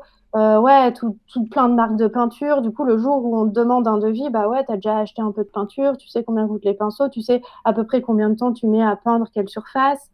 Mais vraiment faire d'abord les choses par plaisir et après ça débouche ouais. sur du boulot et des commandes. Mm, mm. En mode DIY, c'est un truc Ben ouais, qui est hyper dans Bah, notre c'est en faisant qu'on apprend que le ADN. DIY ouais. devient du savoir-faire après, hein, D'ailleurs, en parlant de DIY, il y a un autre truc que tu as appris sur le tas et qui est un petit peu le dernier point que je voulais voir avec toi, c'est Maison Ribambelle. Ah ouais, De ce que j'ai vu, de ce que j'ai lu et compris, tu n'avais jamais fait ça avant. C'est une autre paire de manches, c'est-à-dire, bon, ouais. c'est une boutique, tu nous en parleras, de papeterie et d'objets graphiques que tu fais avec ta sœur. Et Mm, c'est un peu elle, l'entrepreneuse du duo. Toi, tu es mm, un peu la caution arty. Et ouais. ta petite sœur, évidemment, elle a cette sensibilité aussi, mais elle a bossé dans des startups, tu as découvert des trucs, genre, je sais pas moi, des fichiers Excel, des chiffres et du Ouais. marketing. Ouais. Est-ce que tu peux un petit peu nous parler de ça? Parce que c'est une autre paire de manches, c'est encore un autre step dans Ouais, le game, quoi. complètement. Mais en fait, ça faisait longtemps que je voulais monter une marque et je me disais, avec ma marque, je pourrais faire tout ce que je veux. Tout ce que je veux, bien sûr. Donc j'étais bien naïve parce que bon, je suis pas héritière de millionnaire et tout, donc je vais pas trop. Enfin voilà, j'avais pas des milliers d'euros à la base. Bon bref, avec ma petite sœur, elle a fait une école de commerce et elle est plutôt du côté marketing. Donc on a créé ça. On a créé une SAS, donc encore un nouveau statut. Moi jusque-là j'étais maison des artistes. Ouais, Voilà, pédarde. plutôt cool. Une SAS, je me suis rendu compte que c'est énormément de frais d'avoir une société, que ce que tu gagnes, t'en reverses la moitié à l'État. Bon, bref. Et que surtout, quand tu as une marque et que tu veux vendre en ce qu'on appelle B2B, business to business, c'est différent de quand tu vends des œuvres d'art à des particuliers ou que tu factures à des clients. Quand tu vends à des boutiques, les boutiques prennent une marge. Donc, par exemple, nous, quand on vend un objet à une boutique 10 euros, le prix de vente à la fin sera fois 2,5, donc 25 euros. Ah ouais! Et nous, sur les 10 euros, en fait, tu dois enlever 20% de TVA. Tu touches 7 euros. 7 voilà. euros sur 22 euros. Et puis, par exemple, nous, pour les guirlandes, en fait, on les coud nous-mêmes. Et puis, on a passé des commandes pour le papier, pour faire découper le papier. Donc, au final, tu dis, mais pour un objet qui est vendu 25 euros en boutique, je sais pas à la fin combien on a dans notre poche, peut-être 2 euros. Ça fait un peu mal, non? Quand on entend ça comme ça? Ouais, franchement, c'est la réalité. C'est ça, ce que j'allais dire, c'est la réalité, Jérémy. Oh punaise! Voilà. Non, mais ça me donne pas envie, moi. Hein, perso. Après, tu as des domaines où les marges sont plus importantes. Et tu gagnes des 50 gens... centimes sur 25 euros. Ouais, par exemple, je sais pas si vous connaissez l'émission des entrepreneurs sur M6. Mais c'est hyper intéressant et c'est vraiment ça l'entrepreneuriat. En fait, c'est des mecs, ils montent des boîtes et ensuite ils vont demander des financements pour faire grandir leur boîte et ils te disent, voilà, nous on fait, je sais pas moi, un savon, notre marge c'est x9 quand on va en boutique, du coup il nous reste tant dans la poche à la fin et les investisseurs ils investissent ou pas. Et souvent de temps en temps, les marques, elles se font défoncer parce qu'elles n'ont pas des marges assez importantes. Et les investisseurs, ils disent, non, nous, on n'investit pas, c'est sûr qu'on ne va pas gagner de thunes avec ça, votre truc, c'est pas rentable. Nous, si on passait avec Maison Rebombelle, c'est sûr qu'on se ferait défoncer. Mais bon, comme je vous dis, moi, je fais d'abord les trucs par plaisir. Là, avec Joanne, ma petite sœur, c'est un projet parallèle. C'est parce qu'il nous permet de payer notre loyer, mais ça nous fait travailler ensemble. J'ai découvert aussi, les fichiers Excel, gérer les stocks. Que quand tu commandes, tu fais découper du papier, tu t'envoies pour 3 000 euros de commande de découpe de papier. Des trucs dont j'avais pas conscience. Après, là, je me rends compte qu'avoir une marque, c'est quand même compliqué pour en vivre. Donc, on a toutes les deux du boulot à côté. Donc, ça nous permet de prendre ça plutôt relax, de le faire pour le plaisir. On est assez complémentaires aussi. Mais je trouve que c'est quand même pas facile, quoi. Et c'est comment de travailler avec ta sœur? Tu sais, il y a tout le temps ce truc de, tu sais, monter une boîte avec un membre de sa famille ou son meilleur ami ou sa meilleure amie, que sais-je. C'est comment de bosser en famille? Moi, ma petite sœur, elle est trop cool. Je dirais que elle me met un peu les pieds sur terre aussi, où moi je vais lui proposer des trucs et par exemple elle va me dire, ah mais non, mais ça on peut pas du tout le faire, ces filles, regarde, si on revend ce truc tel prix, ça nous fait gagner 1 euro, ça sert à rien de le faire. Donc bon, parfois elle me casse un peu dans mon délire, mais elle est du côté business, quoi. En fait, à quoi ça sert de faire des choses si en fait tu les fais à perte. Alors que moi, en tant qu'artiste, je vais me dire, ah ouais, j'ai envie de faire des tapis, ok, je vais passer pour 2 000 euros de laine. Ah j'ai vendu aucun tapis, zut. Ça t'est arrivé? Ouais, les tapis, c'est dur à vendre aussi parce que la laine coûte extrêmement cher. Ouais, ça reste du produit de luxe, ouais. Ils sont super beaux en plus, les tapis. Ils sont magnifiques. Alors, moi, je les vends à un prix, mais que ma cible n'a pas forcément ce budget pour acheter des objets aussi chers. Après, j'en ai vendu quelques-uns, ça me permet de retomber sur mes pattes. Mais au début, je me disais, ah ouais, cool, je vais plus faire que ça. Et en fait, non. Ou comme la céramique, par exemple, ma petite sœur me dit, non, mais tu te rends compte, tu passes 2 heures à prendre une tasse, mais c'est pas du tout rentable. Bon, on s'en fiche puisque c'est pas mon activité principale. Mais si je voulais faire vraiment une production de céramique, en fait, la tasse, il faudrait que je la vende minimum 120 euros pour m'y retrouver. Donc, Ouais. c'est ça qui est hyper cool aussi de bosser avec ma sœur, c'est elle me remet un peu les pieds sur terre. Si on a une boîte, une société, je peux pas me permettre de faire ce que je fais sous le nom de Steffi Brocoli toute seule, ou c'est pas très grave si je suis pas très rentable sur certains projets perso. Je sais que ça va être rentable d'une autre manière parce que les clients vont me solliciter pour un projet. Ouais. Mais ouais, c'est un délire en fait de vendre en B2B. Ça, j'en avais pas trop conscience. Après, peut-être que stratégiquement, les guirlandes en papier, c'est trop de travail par rapport au prix qu'on peut le vendre. En plus, Ouais. là maintenant, avec l'inflation, le papier, on l'achète 2 fois plus cher qu'avant. Mais nous, on peut pas. Nos guirlandes, elles sont à 21 50, je Oui, tu crois. peux pas les vendre à 42. Bah non, je peux pas les vendre à 42. Donc, il faut qu'on C'est trouve un dur, hein. moyen. Ouais, euh, voilà, il y a plein de boîtes, je sais, qui ferment à cause de l'inflation parce que le Ouais. coton coûte beaucoup plus cher, le papier aussi. Donc, on va voir où nous mène Maison Ribambelle. Je sais pas si on va continuer à faire des guirlandes très longtemps parce que c'est compliqué, mais peut-être qu'on va privilégier de la vente aux particuliers. Moi, j'aimerais bien faire des vêtements brodés. Trouver peut-être un autre système en dropshipping où tu as des boîtes qui te fabriquent les trucs, qui les expédient aux clients. Enfin, je sais pas, en fait, je pense qu'on va rebondir et voir comment on peut être un peu plus rentable. C'est le challenge de nos métiers. Ouais. Ouais. On va peut-être passer aux petites questions, des auditeurs pour un petit peu terminer l'émission, Mm. Stéphie. Il y a eu des questions dans le chat. Si on n'a pas répondu à vos questions, hésitez pas à les remettre. On va peut-être remonter dans le chat, mais on verra peut-être pas toutes vos questions. Donc si vous avez vraiment des questions qui vous brûlent les lèvres, allez-y, c'est maintenant. Stéphie est encore avec nous pour, un petit peu de temps et puis, c'est J'en maintenant. profite pour poser la mienne, parce que les travaux avec le marteau-piqueur ont repris là en bas de chez moi. Il y a quelque chose que tu disais sur la simplicité, qui est quelque chose d'assez important dans ton approche graphique.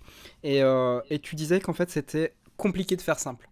Et ça, Ouais. je trouve ça super intéressant. J'aimerais bien que tu Ouais, nous en c'est parles clair. un petit peu. Ouais.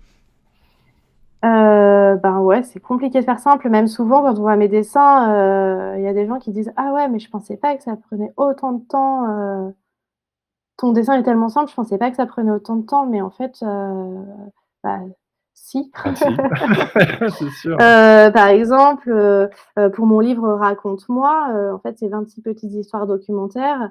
Si vous regardez mes dessins, même moi, en passant en librairie, je me dis: Oh, ça va, c'est rapide à faire. En fait, c'est compliqué parce que même mes phrases, j'ai une dizaine de toutes petites phrases. Mais en fait, pour arriver à dire la bonne chose avec peu de mots, Mmh. euh, choisir les bons mots, que ça sonne bien à l'oreille. Mais en fait, je me prends la tête de ouf. Enfin, par exemple, pour cette double page, si vous avez l'occasion de les regarder, ça me prend environ 3 jours pour une double page. Ah ouais. Sans compter tout le temps que j'ai passé sous ma douche et dans les transports à me dire alors brainstorming, qu'est-ce que je vais Ah bah oui, c'est raconter. tout ce temps de créativité en fait qui tourne en fond quoi, dans le cerveau. Ouais. Alors, on avait Nicktou22 qui nous posait la question, un conseil pour se lancer dans le monde de l'édition pour enfants. Eh ben, je dirais produire des images euh, en projet perso déjà, Hmm. et ensuite aller démarcher les éditeurs, euh, envoyer son book aux maisons d'édition. Euh, voilà. Ça paraît simple dit comme ça. Oui, mais elle vient Ouais. de te dire avant que c'était compliqué d'être simple. Oui, c'est vrai, c'est compliqué de faire simple. Euh, Vous le aussi, démêlerez. Hein. par exemple, parfois il y a des gens qui me demandent, qui me disent: Ah, j'ai un projet de livre, comment je peux faire pour les éditeurs? Et souvent, ce que je dis, c'est que pour les éditeurs, par exemple, enfin, je pense que ça dépend des projets, mais que ça sert à rien d'illustrer tout le livre. Hmm. Ah oui, c'est un De faire. super conseil. Juste Super une conseil. intention, ouais. Hmm. Ouais, par exemple, tu fais 3 doubles pages avec ton texte, t'envoies ça aux maisons d'édition. Bah, je suis pas éditrice, hein, mais je pense que ça peut déjà leur permettre de se Oui. projeter ou pas. Et toi, ça t'évite de bosser pour rien si le projet leur plaît pas. Aussi, il faut savoir que les éditeurs, enfin moi en tout cas, tous les projets sur lesquels j'ai travaillé, les éditeurs, ils ont toujours leurs mots à redire. Il y aura toujours des modifications. Même quand j'y suis allée avec mon premier livre, Il a neigé ce matin, et ben, entre la maquette que j'ai imprimée moi-même, donc là, c'était tout l'inverse de ce que je vous dis, hein, j'avais fait tout le livre, et ben, on a changé. Au début, toutes les pattes des animaux étaient toutes droites pour des raisons techniques que je pouvais pas faire autrement au gaufrage. Ben là, les pattes des animaux se faufilaient comme ça. Donc même sur un projet qui existait déjà, on a fait des changements. Bon après, je pense que chaque illustrateur a sa façon de faire et qu'il y a des illustrateurs pour qui on prend les livres tels quels, mais même sur les textes, c'est possible que l'éditeur dise: «Ah ouais, mais la fin de ton livre, moi j'imaginais pas ça comme ça». Par exemple, dans Il a neigé ce matin, moi à la fin, tu avais des bottes avec une tache de sang. En fait, c'était ce que je voulais raconter, c'était le chasseur qui avait tué tous les animaux. Horrible. Et l'éditeur m'a dit: «Ah ouais, c'est un peu dur On va quand peut-être essayer même». de le vendre, alors du coup on va changer la fin. Ouais, donc ils m'ont dit: «Ah, peut-être ça peut être des bottes d'enfant qui sortent de chez lui», donc on a changé ça, ces détails. Mais ouais, Il y a des voilà. éditeurs qui seraient preneurs de ce genre de fin, tout dépend de la maison d'édition. Hein. Oui, voilà, Oui, peut-être. oui, bon, la question parlait quand même des livres jeunesse. Alors, une toute dernière question qui est très simple, comme une évidence, mais qui me paraît être une bonne question de fin, c'est est-ce que tu aurais un conseil pour se lancer comme illustratrice aujourd'hui? Question méga vaste, hein, mais Ben, produire des images et les poster sur Insta. Enfin, je sais pas combien de temps Instagram va encore durer, mais je pense que c'est une bonne plateforme pour montrer son travail, pour être visible, Mais pour montrer est-ce que qu'on n'hésite justement pas. l'abondance en fait d'illustrateurs, d'illustratrices sur Instagram n'empêche pas justement la visibilité? Toi qu'est-ce que t'en penses? Comment tu vois ça? Parce que bon, tu as un compte qui est très suivi hein, pour une illustratrice, c'est vraiment pas mal déjà. Euh, pour quelqu'un qui démarre dans le game, qu'est-ce que ce serait vraiment de bien montrer un univers, tu es une d'essayer super communicante. d'essayer Tu te postes à de mort, toucher tu les gens, communiques voilà, c'est bien. ça le. C'est quoi la secret sauce? Ouais, moi je dirais bah, Instagram. Enfin, je sais que mes éditrices à la pause café, elles sont sur Insta en fait. Et c'est comme ça qu'elles dénichent des jeunes illustrateurs et c'est comme ça qu'on peut avoir des opportunités d'expos. Enfin, vaut mieux y être que pas y être, quoi. C'est ce que tu dis Ouais, déjà, c'est pour ça. commencer. Après, pour bien communiquer sur Insta, moi, je sais pas, j'ai autour de 20 000. Mais en fait, si j'ai 20 000, c'est parce que j'y suis depuis le début. Enfin, c'est pas tellement. Euh, Oui, enfin, tu connais bien j'ai les codes, tu par connais bien les rapport. codes, tu es régulière, tu En fais ça fait, bien. je sais pas, ça dépend. Parfois, je suis pas du tout régulière. Puis après, je vais me dire, allez, cette semaine, tous les jours, je poste un truc. Mais moi, j'ai l'impression que ce qui plaît sur Insta, c'est aussi un peu de montrer l'envers du décor. Euh, Moi, D'incarner souvent, un j'ai. petit peu, tu veux dire? Ouais, c'est ça. Moi, j'aime pas tellement faire des facecam et me dire ah, salut Insta, blablabla. Mais par contre, mettre mon téléphone dans un coin pendant que j'imprime un truc au pochoir. Euh, ouais, Tu filmes, genre tu as quand même la présence d'esprit de poser ton téléphone quelque part, de te filmer en train de faire un work in progress et tout. C'est quand même une conscience, quand je fouillais un peu ton compte Insta, je me ouais. disais: «Oh là là, ça me gonflerait de tout le temps avoir cette présence d'esprit, de poser le téléphone là, de me filmer, c'est qu'on doit quand même tout le temps se mettre un peu en situation, c'est quand même Ouais. Mais t'as du une sorte de travail. gymnastique, du coup, en fait. C'est des habitudes que t'as mis en place pour pouvoir justement alimenter sans non plus que ça te prenne la tête. Ouais, c'est ça. Enfin, maintenant, de nos jours, c'est quand même facile de Oui, trouver des pieds qui permettent de te filmer de dessus, de filmer en accéléré, d'avoir une petite télécommande. Moi, au final, j'ai un petit pied grip avec des petites boules là. Bon, c'est pas ouf. Là, j'ai commandé un nouveau truc où tu peux mettre ton téléphone bien comme ça par-dessus. Euh, mais bah, au final, tu vois, quand je bricole, je me dis, bah, de toute façon, je vais passer 3 heures à faire mon masque en papier mâché. Je Oui, peux autant que ça bien serve. mettre mon appareil photo dans un coin et au final, je vais filmer, je sais pas moi, pendant 10 minutes sur les 3 heures où j'ai bricolé. Oui. Et après, du coup, ben, tu te dis cool, c'est du contenu facile parce que dans tous les cas, je l'ai fait, mon loisir créatif, donc j'ai un contenu facile. Les gens, ça les intéresse pas mal de voir toutes les étapes. C'est clair. Donc, ouais, moi j'ai un peu pris cette habitude, mais parce que j'aime bien ça. Et après, je me dis, ah cool, je vais pouvoir faire à la fin faire mon petit réel. Donc, ça va me prendre 1 heure de faire mon petit réel. Et puis après c'est un peu pour l'ego, mais c'est encourageant. Tu vois, Oui, ça c'est te donne sûr. aussi envie de continuer à faire des trucs, de dire ah cool, tiens, enfin moi là par exemple la dernière expérimentation que j'ai faite, c'est des masques en papier mâché. Bon, ils sont encore en fabrication, ça prend un temps fou. Mais je sais pas, j'ai mis une vidéo où je collais des bandes de papier mâché et j'avais 30 messages. Et du coup, t'es là, ouah, sur un truc que je pensais pas hyper intéressant. En fait, ça intéresse de ouf les gens. Et il y a plein de gens qui m'ont dit, ouais, ça me donne trop envie d'en faire. Donc moi, ça me fait aussi plaisir. Et ouais, un petit commentaire. Ah, ça fait toujours Ouais, du bien. ouais, c'est ça. Donc, ouais, j'ai un peu pris cette habitude, mais au final, c'est une petite contrainte, mais pas tant que ça, tu vois. C'est ce que je dis. Sur une après-midi où tu bricoles, tu filmes pendant 10 minutes. Si tu as déjà ton matos à disposition, ouais, Ouais. ça te prend 3 minutes de trouver l'angle qui va bien. Parfois, je sais pas, si tu bricoles en slip, tu dis, oh zut, faut que je m'habille, ou des trucs comme ça, mais c'est c'est pas si difficile. Et puis moi, ma page Insta, elle est pas du tout paramétrée à l'avance. Enfin, je sais pas ce que je vais poster demain. J'improvise un peu sur le moment. C'est pas très pro par rapport à plein d'autres illustrateurs ou entrepreneurs qui vont avoir des outils pour prévoir une Ouais, bien semaine sûr. à l'avance, tous les Mais posts qui vont se poster je automatiquement. crois que ton univers, il bosse pour toi. Parce que, comme je disais tout à l'heure, il est très, très lié. En fait, tout ce que tu fais est connecté.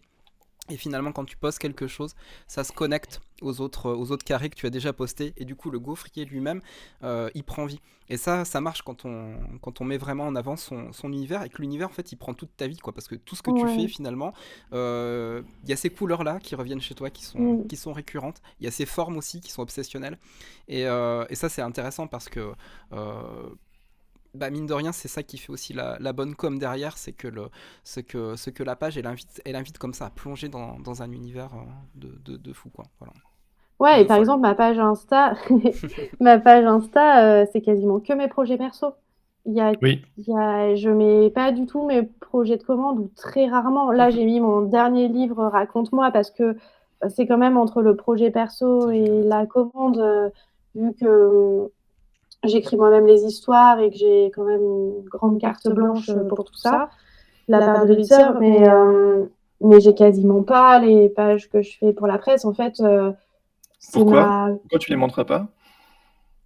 parce que parce que pour moi, Insta, c'est ma page de récré et c'est consacré à mes Non, c'est bien, expérimentations t'as et mis mes un cadre projets en fait, perso. c'est ça. T'as mis un cadre, une limite, et tu mets pas tout et n'importe quoi ce que tu fais sur ta page. Tu fais ces choix-là en fait. Et ça, c'est pas mal aussi de faire des choix, je pense. Ça fait aussi partie même si on n'y pense pas, ça fait quand même partie aussi d'une bonne stratégie de se dire, bah voilà, je fais quelque chose de cohérent et avec moi-même, et Ouais, puis c'est voilà. ça. Mm. C'est Puis tu clair. vois, si j'ai illustré, je sais pas, presque mon style en illustration est différent de mon style en loisir créatif, expérimentation aussi. Donc je trouve que ça va pas toujours bien côte à côte. Et puis en fait, si tu as envie de voir plus mes projets de commande, tu peux aller sur mon site dans la catégorie illustration où là, je mets un livre que j'ai fait pour un éditeur coréen, des livres pour bébé. Bon, mon site, j'ai pas mis tous mes projets, j'en ai encore plein à mettre. Mais mon site est là pour compléter mon Insta. Et mon Insta, ouais, c'est ma page, ma cour de récré, quoi. Ouais. Bah, Plaisir. nous, le podcast, c'est aussi notre cours de récré.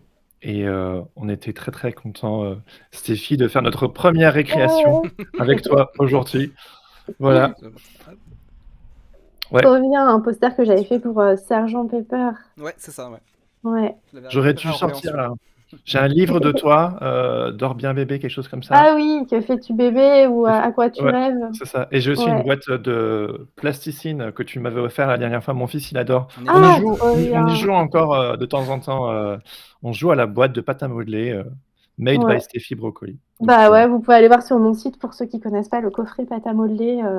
Voilà, j'ai fait des Voilà, images puis où là faites un c'était tour cool. sur le shop aussi. Il y exactement. a plein de céramiques magnifiques. Allez tous voir le Merci. site de Steffi, la boutique de Maison Ribambelle. Ribambelle, ouais. Suivez-la sur Insta. Donc, merci beaucoup, Et puis si vous Steffi, êtes dans pour les coins de Montreuil-Bagnolet, bah, regardez autour de vous, peut-être qu'il y a il y a des choses de Stéphie dans la rue. Vous allez peut-être la croiser. Non, ouais, Voilà. j'ai pas peint dans la rue par là-bas, mais si vous voyez quelqu'un sur un vélo avec une casquette Ah. jaune, C'est c'est sans Steffi. doute moi. Trop bien. Ben, on vous remercie tous d'avoir suivi cette première interview de la saison 5. Merci à tous d'avoir été là. Merci pour vos échanges dans le chat. Je l'ai déjà dit, mais merci Stéphie d'avoir été avec nous aujourd'hui. Merci Laurent, merci Jérémy et merci à tous ceux qui ont écouté mes histoires. J'espère que j'ai pas dit trop de bêtises. Oh là là, ça m'arrive. Alors pour tous ceux... C'est des très bonnes bêtises. Pour tous ceux qui nous suivent, donc on vous donne rendez-vous dans une semaine, pour les membres du Patate Club qui nous soutiennent sur Patreon et Tipeee, donc pour rencontrer Philippe Jacquelet, qui est agent d'illustrateur à l'agence Costume 3 pièces. Ça, c'est un épisode exclusif que vous pourrez découvrir sur une autre plateforme que Twitch. Et dans 2 semaines, on vous donne rendez-vous avec Aurore Bay, qui vient nous parler de la différence entre être un bon créatif et être un bon communicant. On en a un tout petit peu parlé avec Stéphie justement sur la fin. Je pense que c'est tout un sujet pour les créatifs, tout un programme. Sur ce, on vous souhaite à tous et à toutes une très bonne journée, un bon appétit si ce n'est pas encore fait. Et puis à très très bientôt.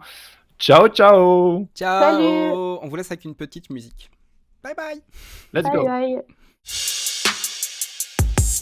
Merci d'avoir écouté Sens Créatif. Si cette émission vous plaît, n'hésitez pas à vous abonner et à mettre des étoiles sur vos plateformes de podcast préférées. N'oubliez pas de nous soutenir sur Patreon ou Tipeee. Vous pouvez aussi partager l'épisode avec vos amis ainsi que sur vos réseaux sociaux. Un grand merci à Adrien Guy pour l'habillage sonore de ce podcast. Retrouvez toutes les infos sur le site www.senscreatif.fr ainsi que sur Instagram @senscreatif_podcast. Si vous avez des commentaires ou des idées pour des invités, n'hésitez surtout pas à nous laisser un message. Sur ce, on vous donne rendez-vous dans 2 semaines pour un nouvel épisode. En attendant, restez créatifs et surtout n'oubliez pas, Everything is connected!